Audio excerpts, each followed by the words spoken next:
And United Nations rights expert has warned of mass deaths from starvation and disease in Myanmar in the wake of fighting between rebels and the junta in the coup-stricken country. Now, in a statement on Wednesday, Tom Andrews, the UN Special Rapporteur for Myanmar, called for urgent international action in Myanmar. He said that the recent clashes and indiscriminate attacks by security forces against civilians has forced an estimated 100,000 people to flee their homes in the Kayah state.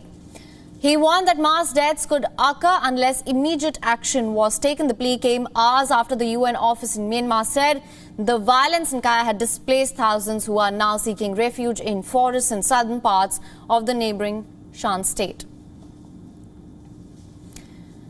Clashes have escalated in Kayah in recent weeks. The state, which borders Thailand, is one of the several regions where People's Defence Forces have clashed with Myanmar's junta.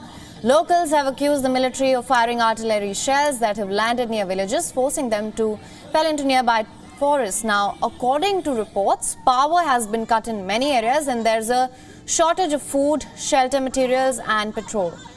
Efforts to halt the bloodshed have been led by the Association of Southeast Asian Nations, but the bloc has managed to put little pressure on the junta, and the ASEAN summit in April came out with the 5-point consensus statement calling for an immediate halt to violence and a visit to Myanmar by a special envoy. But a special envoy has yet to be appointed. The junta has paid little heed to demands from the ASEAN to respect a consensus to end violence and hold talks with the opponents.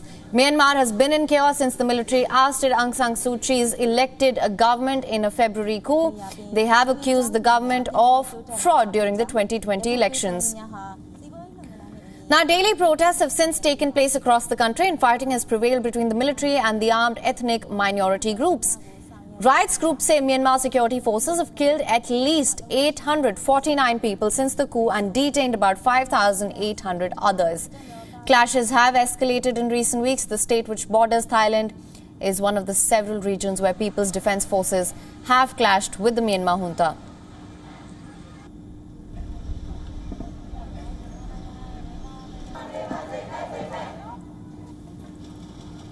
WION is now available in your country. Download the app now. Get all the news on the move.